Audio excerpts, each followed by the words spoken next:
가정 설교를 계속하겠는데요. 마지막으로 아름다운 노년에 대해서 말씀을 나누기 원해요.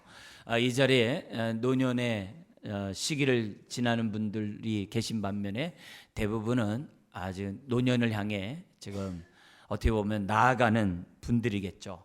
그래서 지금 노인이 아닌 분들은 나랑 거리가 멀다 이렇게 생각하실 수 있겠습니다만, 오늘 이 말씀은 다윗이 젊었을 때 이런 믿음을 가졌기에 그가 아름다운 노년의 삶을 살았다는 겁니다. 그래서 우리의 노년이 아름다운 노년이 되기 위해서는 오늘 현재 조금이라도 젊었을 때 오늘 말씀에 따라 살아야 한다는 것이 오늘 설교의 주된 내용입니다. 노년에 대한 정의가 나라마다 좀 다르고 또 세계적으로 좀 많이 다른 것 같습니다. 대체적으로 65세 이상을 노년으로 보고 있죠. 그리고 우리나라가 지금 13.8%가 2017년도 65세 이상의 인구라고 합니다. 7%가 됐을 때 고령화 사회라고 그래요. 14%가 됐을 때 고령 사회라고 합니다. 그렇다고 생각한다고 한다면 우리나라는 이미 지금 고령 사회에 접어들고 있다는 거죠. 이거는 그만큼 노인의 어떤 이런 모습이 정말 남의 문제가 아니라 오늘 저와 여러분들의 큰 어떻게 보면 문제일 수 있다는 것을 우리들에게 가르쳐줘요. 그런데 많은 노인이 됐음에도 불구하고 여러분도 잘 알다시피 참으로 이 노년이 아름답지 못한 삶을 사시는 분들이 참 많아요. 그런 의미에서 우리가 하나님 우리에게 주신 이 노년의 삶은 아름답고 복된 삶을 사는 것이 하나님의 마음인 줄 믿습니다. 그렇기 때문에 오늘 말씀을 우리가 잘 새겨 듣고 참으로 우리의 노년이 정말 아름다운 노년으로 우리가 살다가 주님 품에 안기길 원합니다 라는 마음으로 오늘 이 시간에 우리가 접했으면 좋겠습니다. 유엔에서는 65세를 노인으로 보지 않아요. 유엔에서 이 연령을 5개로 나눴는데 17세 이하를 이제 미성년이라고 얘기를 하고요. 청년을 갖다가 몇 세로 정하냐면 18세에서부터 65세로 정합니다. 그러니까 우리 30대, 40대 우리 정만대더라도 난 청년이 아니요 이렇게 얘기하는데 65세까지가 청년이라는 거예요. 그리고 중년이 나오는데 66세에서부터 79세를 중년이라고 해요.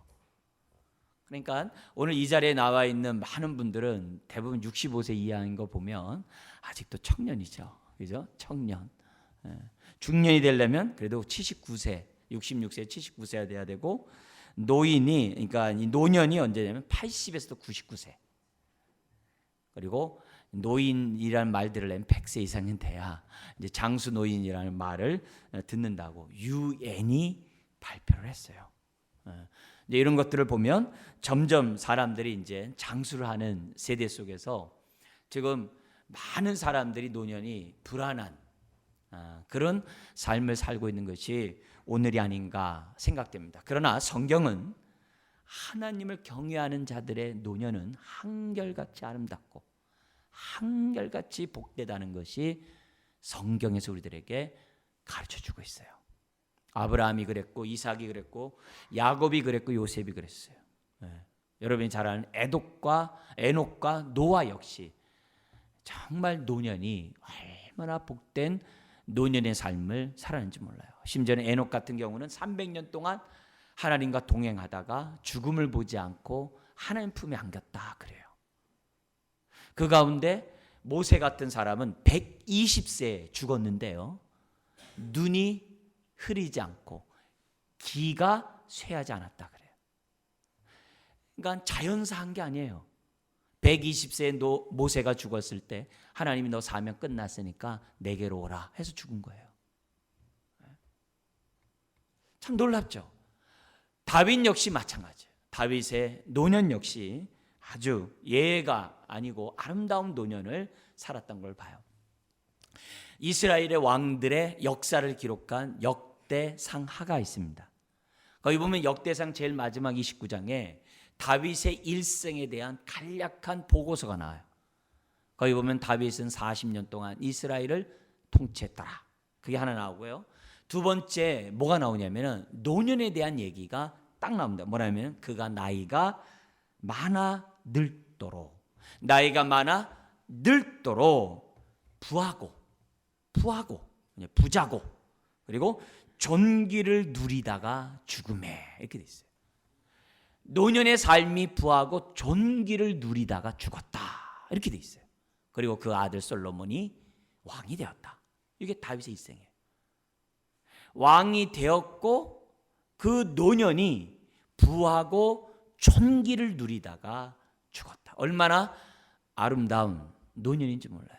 저와 여러분들이 정말 바라는 그 노년의 그 삶이 바로 다윗에게 있었다는 것을 우리는 살펴볼 수 있습니다. 제가 그동안 두 번에 걸쳐서 다윗의 그 부정적인 면을 놓고 설교를 했어요. 자식 교육에 있어서는 책임을 다하지 않는 다윗. 그래서 자식이 잘못하는데도 내가 어째서 그랬냐고 따끔하게 말 한마디 하지 않는 방이 많은 무책임한 다윗에 대해서 얘기를 했고, 부부관계에 있어서도 하지 말아야 될 막말과 분노를 쏟아놓는 다윗의 모습에 말을 하면서 다윗과 같이 그렇게 신앙이 좋은 사람이 어떻게 비인격적으로 아내를 대할 수 있는가, 그 설교를 했어요. 그러면서 여러분들에게 권면하고 싶었던 내용은, 그러기 때문에 우리는 어떻게 해야 돼요? 정말 우리가 다른 사람들 앞에서 또 밖에서 주의 일을 크게 하기보다는 가족에서부터 우리들이 하나님의 자녀다운 삶을 살아야 된다는 것과 동시에 뭐 얘기했습니까? 이런 다윗도 뭔가 부족하고 뭔가 연약한 이 다윗이라 할지라도 성경에 대한 다윗의 평가는 확실해요. 하나님의 마음에 합한 자요 라는 칭찬을 들었어요. 부족한데도 불구하고. 그리고 어떻게 돼요? 그의 노년이 어떻게 됐습니까? 부하고 존귀를 누리다가 아름다운 노년의 삶을 살고 죽었다는 거예요. 그런 다윗도. 그래서 우리는 다윗의 삶의 모습을 보면서 우리는 어떤 위로를 받아요? 내가 좀 부족하고 모자라도 연약해도 오늘 우리들이 정말 다윗과 같은 믿음을 가지면 우리의 삶도 하나님의 기쁨이 되고 우리의 노년이 불안한 노년이 아니라 아름다운 노년이 될 수 있다는 것을 다윗이 가르쳐줘요. 그래서 다윗의 설교 두 번을 부정적으로 설교했는데 오늘은 한 번 남은 이 설교를 다윗 설교를 하면서 좀 칭찬을 하려고 해요. 왜냐하면 나중에 제가 천국 갈 때 다윗한테 미안하지 않도록 하기 위해서 제가 다윗의 장점을 오늘 그래도 이 5월달 가정의 달을 위해서 좀 소개를 하려고 합니다. 그래서 다윗은 정말 그의 삶이 목동의 아들로 태어났어요. 아주 그 당시에 목동은 아주 가난한 자의 대명사거든요. 거기서도 어떻게 돼요? 8번째 아들로 제대로 대접을 받지 못하면서 자랐던 다윗이에요. 근데 그의 삶이 정말 하나님의 기쁨이 되는 인생이 되었고 정말 40년 동안 이스라엘을 통치하는 왕이 되었고 노년이 부하고 존귀를 누리다가 죽었다는 거예요. 어떻게 정말 목동에 정말 보잘것없었던 한 사람이 그렇게 바뀔 수 있었냐 이게. 그건 다른 게 아니라는 거예요. 다윗이 그렇게 살 수 있었던 그 이유를 시편 71편이 우리들에게 실마리를 줘요. 그래서 71편에 나와 있는 다윗의 모습, 특별히 다윗의 삶에 나와 있는 이 모습을 우리들이 본받는다고 한다면 우리의 삶이 지금 어떻다 할지라도 다윗과 같은 정말 하나님의 기쁨이 되고 노년이 아름다운 삶을 살 수 있게 될 줄 믿습니다. 그런 의미에서 우리 71편을 준비했는데요. 많은 시편이 있어 다윗에게요. 그런데 71편을 준비한 이유는 다른 게 아니라 저나 여러분 모두가 교회 생활, 신앙생활 조금 오래 했으면 어느 정도 했으면 이 정도 내용은 다 아는 내용이 71편 나와요. 어떤 특별한 어떤 믿음의 행동을 다윗이 보여준 것이 아니라 아주 기본적으로 모든 그리스도인이라면 공통적으로 하는 그 신앙 행위를 다윗이 하고 있다는 거예요. 그랬는데 그런 복을 받았다면 오늘 이런 말씀을 다시 한번 우리가 기억함으로 정말 이런 믿음의 삶을 생을 다하는 끝까지 내가 살아야 되겠다. 그렇게 우리들이 깨닫는다고 한다면 이 시간이 복되고 여러분의 노년이 아름다울 줄 믿습니다. 오늘 이 71편의 표제에 다윗의 시라는 말은 없습니다. 근데 이 히브리어를 헬라어로 바꾼 70인 성경이 있어요. 그때 그 71편 제목에는 다윗의 시로 되어 있습니다. 그래서 다윗의 시로 우리들이 이해하고 정말 다윗이 어떤 삶을 평상시에 살았기에 노년이 아름답고 하나님의 기쁨이 되었는가 우리가 교훈을 얻는다면 지금 우리 노인의 삶을 살아가는 분들은 지금 내가 이대로 살고 있는지 돌이켜보시고 그리고 노인을 향해 나아가는 모든 또 다른 분들은 하나님 내가 조금이라도 젊었을 때 다윗처럼 이렇게 살게 하셔서 내 노년이 불안하고 두려운 노년이 아니라 행복하고 아름다운 노년이 되게 하여 주옵소서. 여러분도 잘 알다시피 우리나라만 해도 지금 노인의 반 이상이 가난 때문에 힘들잖아요. 그리고 많은 사람이 질병 때문에 괴롭고 고독과 좀 외로움 때문에 굉장히 쓸쓸하게 살아가고 있잖아요. 그래서 그것이 가정적으로나 사회적으로 큰 부담이 되고 있잖아요. 그걸 깰 수 있는 방법을 오늘 이 성경이 우리들에게 가르쳐주고 있다는 거예요. 자, 그렇다면 다윗이 도대체 어떤 삶을 살았기에 노년이 아름다운가? 우리는 71편에서 세 가지 특징을 살펴볼 수가 있습니다. 첫 번째는 9절과 18절에서 우리가 살펴볼 수가 있습니다. 먼저 우리 9절 읽겠습니다. 늙을 때에 나를 버리지 마시며 내 힘이 쇠약할 때에 나를 떠나지 마소서. 똑같은 얘기가 18절에 나옵니다. 한 번 더 읽겠습니다. 하나님이여 내가 늙어 백발이 될 때에도 나를 버리지 마시며 내가 주의 힘을 후대에 전하고 주의 능력을 장래 모든 사람에게 전하기까지 나를 버리지 마소서. 다윗은 지금 뭐냐면 젊었을 때 기도를 하는데 노인의 때를 위해 기도했다는 거예요. 여러분 우리 젊은 분들 노인을 위해 기도합니까? 아름다운 노년의 삶을 위해서 기도합니까? 다윗은 기도했다는 거예요. 노인 그러면 어떻게 돼요? 피하고 싶고 노인 그러면 어떻게 돼요? 거부하고 싶고 하루라도 젊어지길 원하는 세상에 우리들이 살아가고 있어요. 근데 다윗은 노년의 때를 거부하고 피하고 싶은 때로 보는 게 아니라 인생의 정점으로 그리고 무엇보다도 노년이 복됨을 다윗은 지금 뭐예요? 바라보고 있다는 거예요. 그래서 다윗은 지금 뭐냐면 노년의 때를 위해서 기도하고 있어요. 근데 단순히 오래 살기를 위해서 기도한 게 아니었어요. 18절에 보니까는 왜 오래 살기를 원하고 왜 또 뭐예요?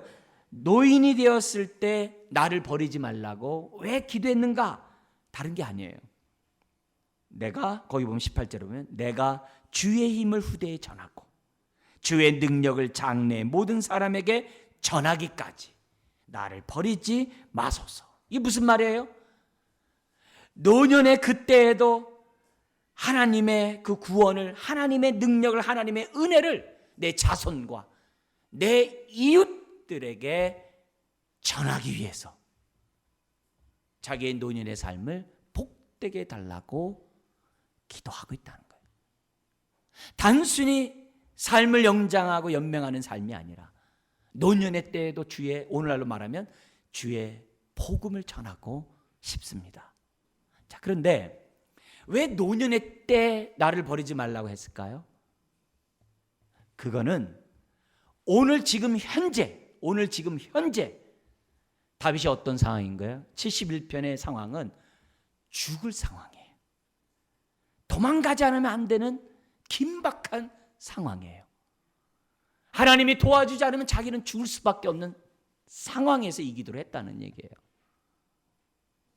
그러니까 다윗은 뭐냐면 지금 막 쫓겨서 도망가고 죽을 수밖에 없는 상황인데 그때 뭐냐, 하나님 나 좀 살려주세요, 이 기도하고 있는데요.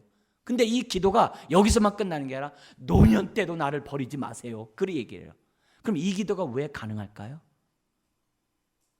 다른 게 아니라 다윗은 어제도 그제도 그 전에도 죽을 상황에 놓여 있을 때마다 하나님이 자신을 건져줌을 경험했거든요. 그래서 다윗은 지금 죽을 수밖에 없는 상황에서 지금 뭐 하고 있는 거예요? 건져달라고 기도하는 거예요. 그리고 자기를 지금만이 아니라 앞으로도 계속 어려운 일이 있을 터인데, 죽는 그날까지 어려운 일이 있을 텐데 그때도 나를 버리지 말고 건져달라는 거예요. 그러면 자기가 이렇게 건짐을 받고자 하는 그 이유가 뭐라는 거예요? 나는 주의 복음을 전하고 싶어요. 주의 사랑을 전하고 싶고 주의 구원을 전하고 싶어요. 사는 삶의 이유가, 목적이 하나님의 사랑을, 하나님의 능력을 전하고 싶다는 거예요. 이걸 총괄해서 뭐냐면 사명이라고 그래요. 다윗이 아름답고 복된 삶을 살 수 있었던 이유는 그가 사명의 사람이었다는 거예요. 사명의 사람. 나를 통해서 하나님의 뜻이 드러나고, 나를 통해서 주의 사랑이 증거되고, 나를 통해서 하나님의 그 구원의 능력이 사람들에게 알려지기를 누구보다도 원했던 사람이 누구라는 거예요? 다윗이었다는 거예요. 그래서 다윗은 지금 어떻게 돼요? 죽는 날까지도 나를 버리지 마소서. 이 말은 무슨 말이에요? 지금도 내가 믿음을 갖고 부르짖듯이 죽을 때도 내가 믿음을 가지고 주님께 부르짖겠습니다. 믿음의 연속성이에요. 근데 다윗은 이 얘기를 어디까지 끌고 들어가냐면, 오늘의 이 믿음은 옛날의 믿음이었습니다 라는 얘기를 어떻게 얘기하냐면, 나는 5절에 어릴 때부터 주를, 하나님을 신뢰했대요. 심지어는요 6절에는요 모태에서부터, 어머니 배에서부터 하나님을 어떻게 해야 돼요? 의지했다고 그래요. 그래서 나는 오늘의 이 믿음은 갑자기 생긴 것이 아니라 모태에서부터, 어릴 때서부터, 어제 그제 어려움에서부터 가져온 이 믿음, 하나님 내가 죽는 그 순간까지도 변치 않고 내가 가질 터이니 하나님 내 인생을, 나의 노년을 아름답게 하여 주옵소서. 그러므로 오늘 지금 나의 노년의 삶이 어떤지, 그리고 아름다운 노년을 살기를 원하는 여러분들은 오늘 지금 나의 모습을 봐야 돼요. 오늘 나는 지금 사명을 감당하고 있는가? 받은 바 은혜를 나를 통해 사람들에게 지금 나눠주고 있는가? 다윗이 오래 살고자 하는 것은 다른 게 아니에요. 주의 힘을 후대에 전하고 주의 능력을 장래 모든 사람에게 전하고 싶어서. 베드로전서 2장 9절에 보면 하나님이 우리를 자녀 삼으신 이유가 나와요. 하나님의 우리를 구원하신 아름다운 덕을 선전하라고. 에베소 2장 10절에서는 하나님 우리에게 은혜를 주시고 이 땅에 태어난 목적이 나와요. 하나님의 선한 일을 하라고. 그래서 우리는 생일 케이크 때 촛불을 끌 때마다 항상 생각해야 될 것은 뭐냐면, 나는 사명감대로 살고 있는가? 그냥 즐겁게 박수치고 끝나는 게 아니라, 나는 하나님의 선한 일을 위해서 내가 태어났는데 그 일을 잘 감당하고 있는가 생각하면서 촛불 꺼야 돼요. 우리의 삶이 하나님의 뜻대로 살아갈 때 그 삶이 복되고 그 사람의 노년이 아름답다는 것을 성경 우리들에게 가르쳐주고 있습니다. 노년은 소유와 지위보다도 더 귀한 것이 무엇인지 아는 세대가 노인의 세대예요. 소유와 지위보다도 더 귀중한 것이 또 많이 있다는 것을 깨닫고 분별하는 세대가 노인 세대입니다. 얼마 전에 25세인 우리나라 여자 골퍼가 있어요. 장하나라고 굉장히 아주 세계적인 우승도 하는 그런 자매예요. 근데 미국 그 투어를 갖다가 포기하겠다는, 전 세계 그런 LPG 투어 포기하겠다는 거예요. 이유가 간단해요. 지금 뭐냐면 그 사람의 말에 하면 나는 세계 랭킹 1위가 유일한 목표인 줄 알았습니다. 하지만 그보다 더 중요한 많은 것들이 있다는 것을 깨달았습니다. 라고 하면서 자기 어머니와 자기가 이렇게 오랜 시간 떨어져 있고 더구나 자기 어머니가 병에 걸려 있거든요. 그래서 혼자서 외롭게 살고 있는 그 모습을 보면서 자기가 전 세계 돌아다니면서 골프 치는 것이 아무 의미가 없다는 거예요. 그래서 그걸 포기하고 한국에 돌아온 25세의 처자가 있어요. 노인 때나 돼야 깨닫는 것을 갖다가 25세에 깨달았어요. 그러면 그 삶이 얼마나 노년이 아름답겠어요. 얼마나 복되겠어요. 노인이 되면 겉사람을 후회할 수밖에 없다 그랬어요. 눈이 흐리고 이가 다 빠질 수밖에 없고 모든 것이 다 후회할 수밖에 없는 것이 인생이에요. 노년이에요. 그러나 우리가 하나님의 은혜 가운데, 하나님의 뜻 가운데, 하나님의 사명 가운데 살아가면 우리의 영혼은 늙지 않는다는 거예요. 육신의 눈이 어두워질 때 영안은 밝아진다는 거예요. 그래서 성경 뭐라 그래요? 겉사람은 후패하나 속사람은 날로 새롭도다. 할렐루야. 노년의 삶에 영이 새로울 때 그 노년이 아름다운 거예요. 우리가 치매 얘기하면 좀 마음이 좀 아픕니다만 치매하는 그 증세 가운데 하나가 자꾸 움켜잡는 거예요. 우리 부모가 자꾸 움켜잡고 내놓지 않고 있으면요, 자식들은 빨리 분별해야 돼요. 아, 치매가 지금 시작되고 있구나. 불안하고 두렵고 하기 때문에 어떻게 돼요? 자꾸 움켜잡는 거거든요. 움켜잡는 거예요. 그리고 자꾸 과거로 가거든요. 옛날에는 자꾸 그래요. 그러나 영이 살아있고 영이 깨어있으면 천성을 바라보면서 노년의 삶을 살아요. 움켜잡으려고 하는 것이 아니라 놓으려고 해요. 나누려고 해요. 그러니까 마음이 평안할 수밖에 없죠. 이런 삶을 살아가는 것이 바로 사명의 삶이에요.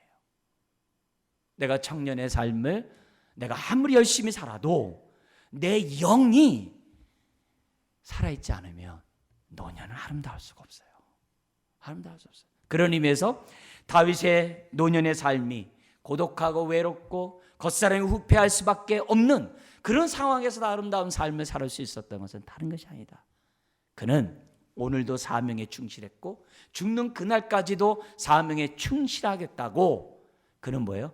결단했기 때문에 아름답다는 거죠. 그래서 히브리인들은 사명과 죽음이 뭐라고 그랬어요?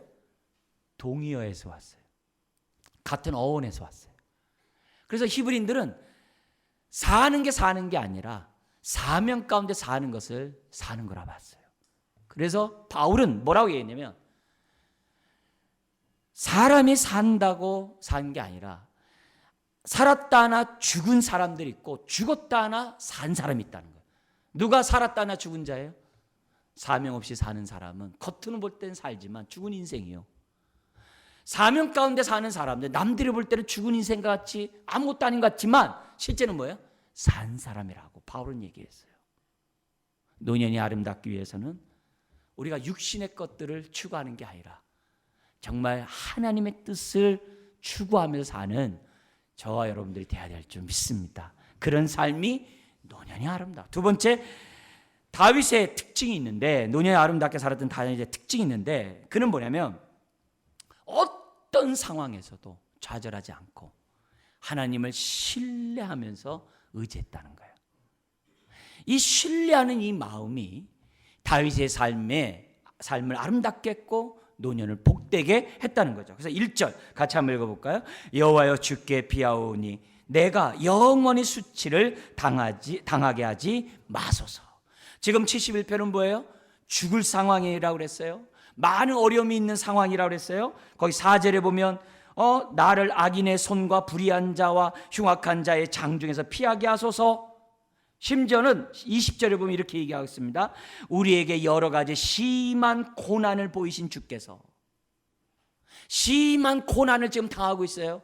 근데 어느 정도 고난을 당하느냐? 거기 보면 이렇게 돼 있어요. 20절에 보면 주께서 우리를 다시 살리시며 땅 깊은 곳에서 다시 이끌어 올리시리이다. 이게 뭐예요? 죽음에서 올리신다는 거예요.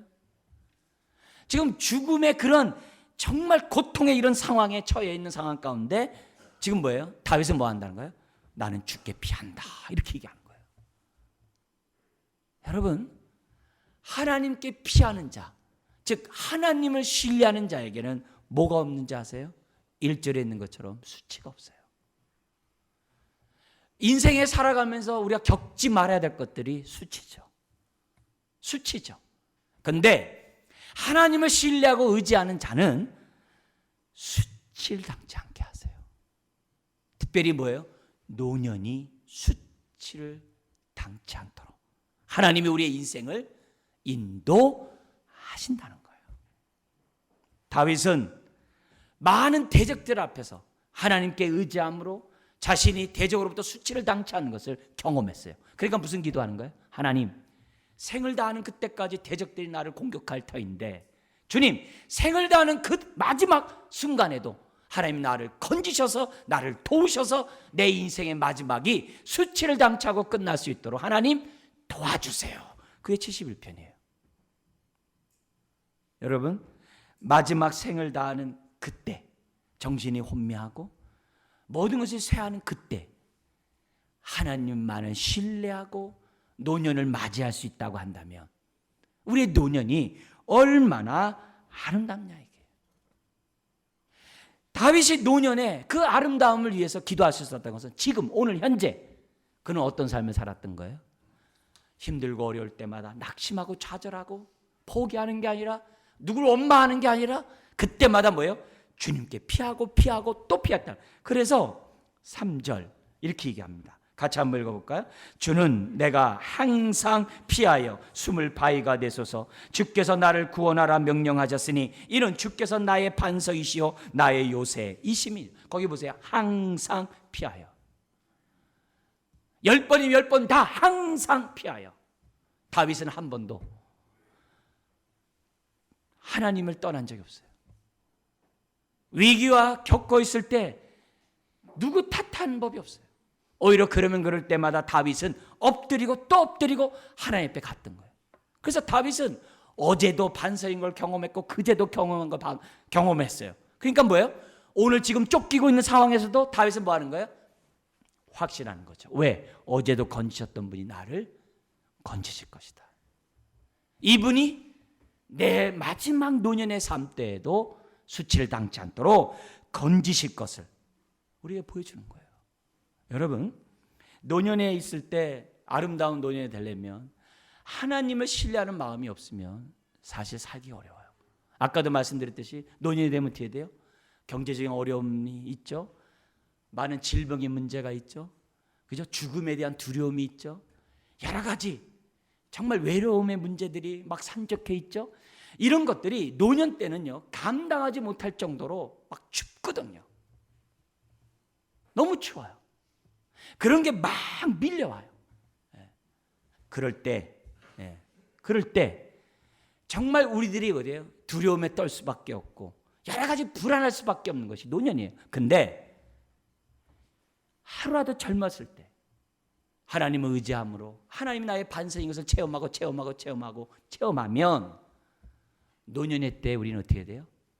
불안하지 않는다는 거예요. 두려워하지 않는다는 거예요. 죽음 앞에서도 우리는 어떻게 돼요? 담대할 수 있고 심지어 죽음 앞에서도 내가 눈을 감고 떠면 주님 품에 안길 것을 사모하게 되고 모든 상황이 뒤바뀌는 육신의 눈으로 노년을 볼 때는 피하고 싶고 죽음이란 두려움이 우리를 엄습하지만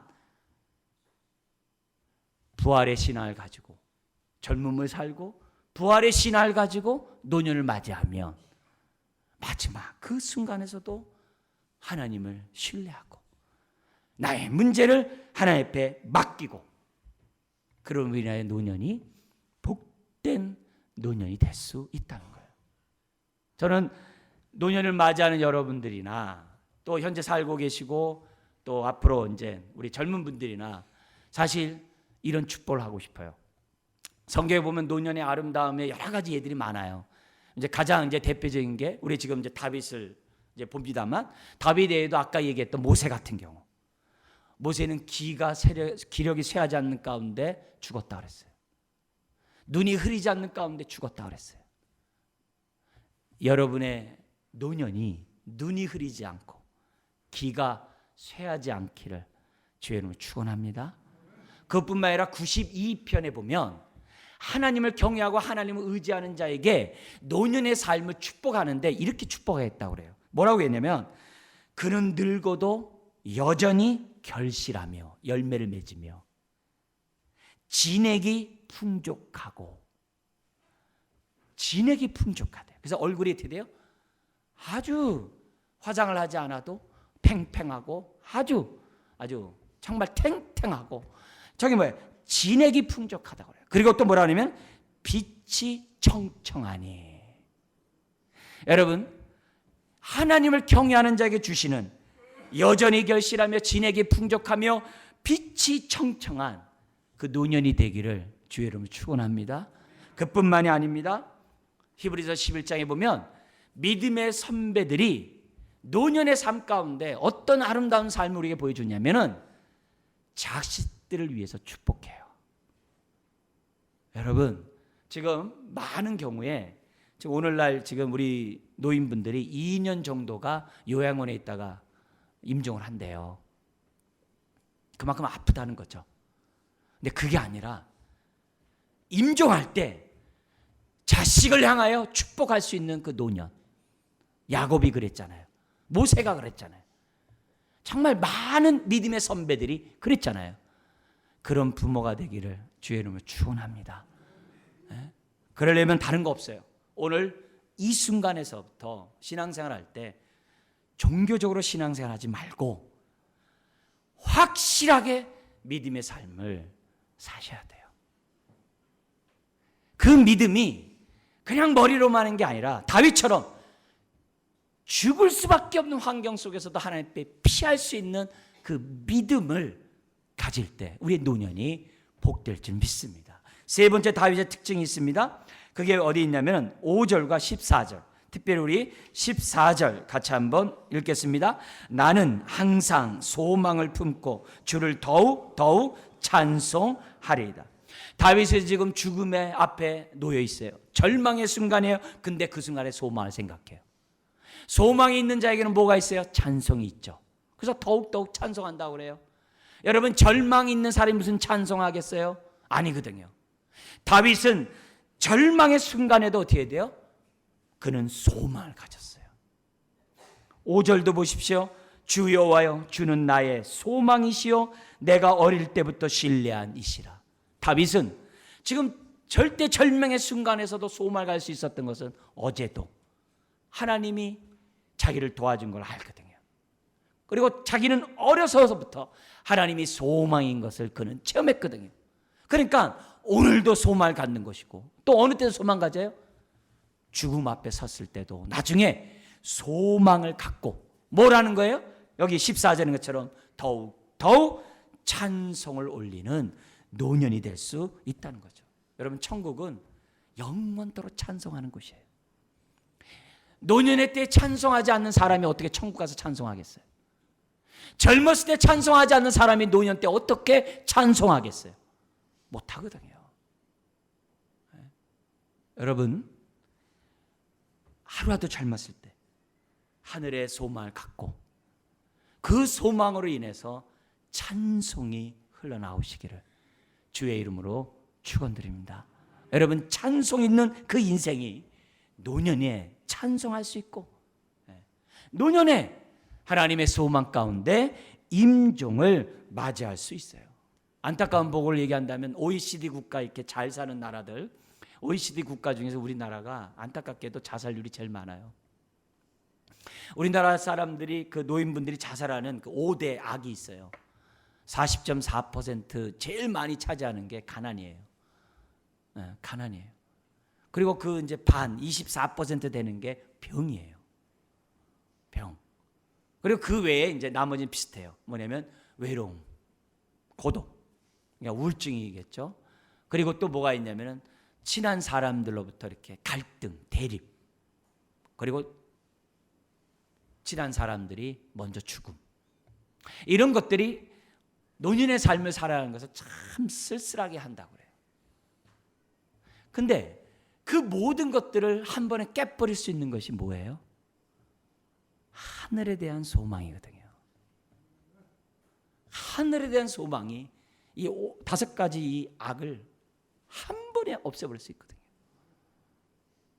소망 가운데 찬송하는 그 노년은 이 5가지의 고통에서부터 성경 뭐예요?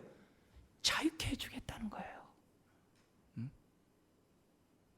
우리의 노년이 복되고 정말 아름다운 삶을 살려면 지금 이 순간에 하루라도 젊었을 때 하늘에 대한 산소망으로 충만하시기를 주의 이름으로 축원합니다. 산소망으로 충만하고 기쁨이 있고 찬송이 있을 때 그 사람이 복된 거죠.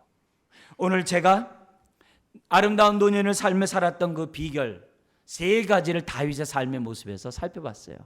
여러분 3가지. 사명의 삶, 하나님만을 신뢰함, 소망 중에 찬송하는 삶이 낯섭니까? 이상한 겁니까? 처음 듣습니까? 아니죠. 늘 듣는 말이죠. 그러나 이런 우리가 알고 있는 이것들을 끝까지 우리가 오늘 우리들의 삶 속에서 체험하고 끝까지 이 믿음 가운데 살아가면 오늘 이 순간에 하나님의 사랑을 전하고자 하고 오늘 이 순간에 힘든 이 순간에 주님을 신뢰하고 피하고 그리고 그 순간에 소망을 생각하면서 찬송한다면 오늘 우리가 건짐을 받을 것이고 마지막 노년의 삶 또한 건짐받을 줄 믿습니다. 노년의 삶을 무조건 피하고 두려워하고 부정적이고 젊음을 사랑하는 그 모습으로 나아가는 것이 아니라 노년의 끝이 아님을 생각하고 왜요? 불갓꽃은 시들고 떨어지지만 하나님 말씀 영원하다고 그랬어요. 그 말씀을 붙잡고 살아가는 인생들은 영원합니다. 우리에게는 영원한 삶이 있어요. 노년의 삶을 정말 아름답게 삶으로 우리 주님 앞에 기쁨으로 나아가시기를 주의 이름으로 축원드립니다. 기도하겠습니다.